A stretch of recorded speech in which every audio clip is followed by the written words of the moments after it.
welcome to another episode from the Treasure Trove of Curios. I'm Rebecca, and let's get started. So today I'm going to go through a few things that I've picked up over the last few months, I suppose. These have come from various locations, and I just thought I'd share them with you and the information that I have found about them. So I'm going to start with this small brass bowl,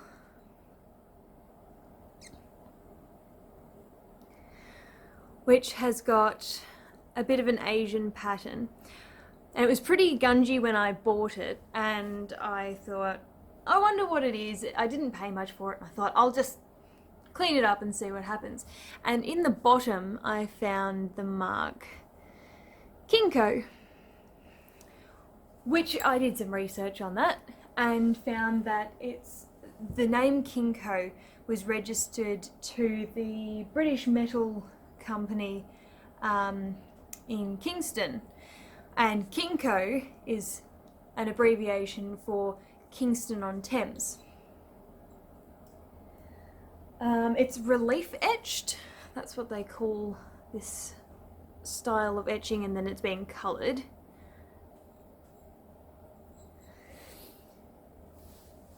So I believe that the company was operating in various locations anywhere from 1923 to 1984. So it's a vintage piece, it's a small little bowl.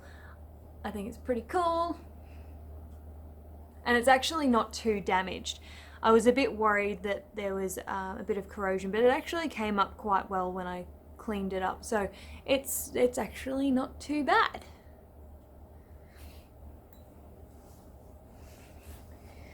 Now next I've got these bowls, which came across them and I thought they're pretty nice, I should give those a go.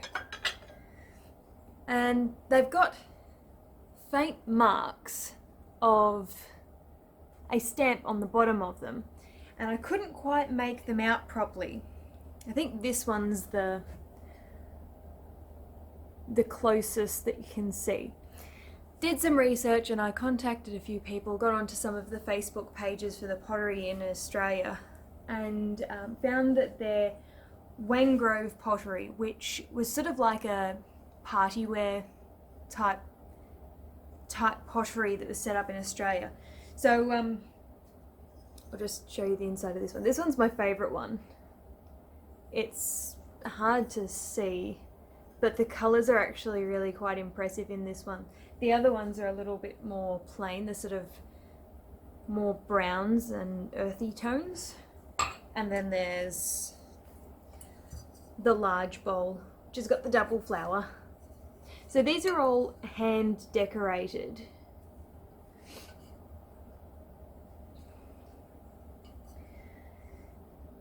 So from what I have found from researching online,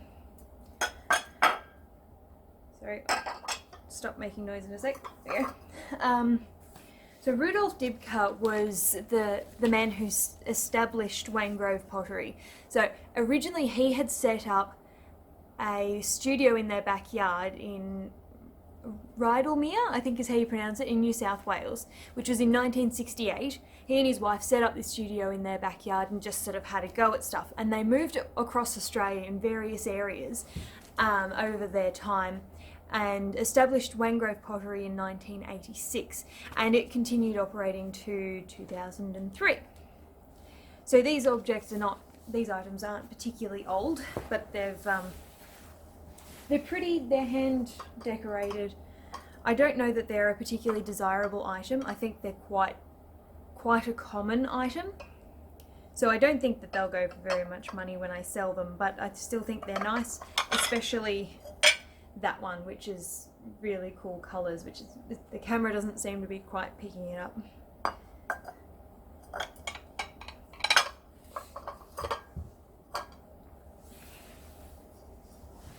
Next thing I've got to show you are these porcelain plates.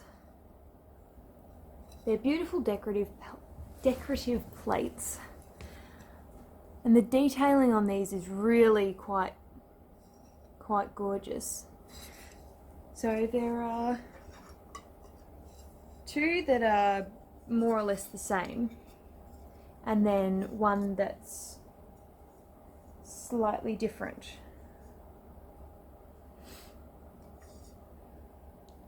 Which that one's the different one, and that one's the same as the other one there. So these are the Britannia Porcelain Works in Carlsbad, Austria. Just unfocused it. Oops. Come on, there we go. So I've struggled to find information about this company. It seems to be that the works, as in the items, there's a lot of them out there on the market. Everyone seems to have them, and they seem to be a desirable item as well. But I can't find an awful lot of information about the company itself. I did find one source that said that the company was established in 1898, but that was basically all it said. So if you happen to know any information about this and you could let me know, that would be fantastic, because I'd love to find out a bit more information about that. So next, I've got this pot and lid.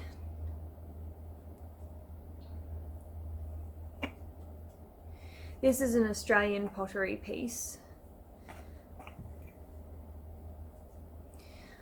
There we go. Canny Ridge Pottery in Harcourt, Victoria.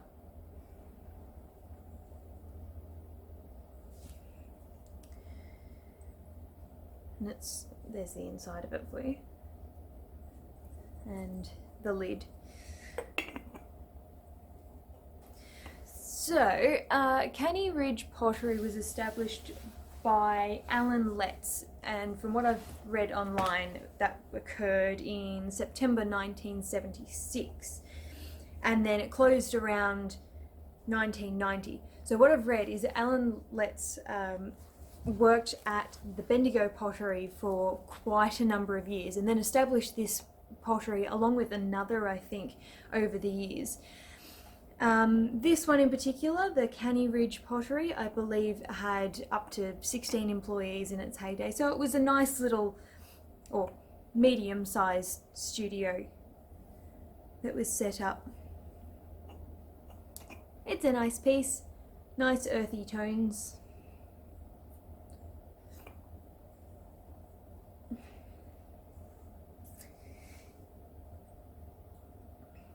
Now next here, I've got this gorgeous little vase. It's Mexican.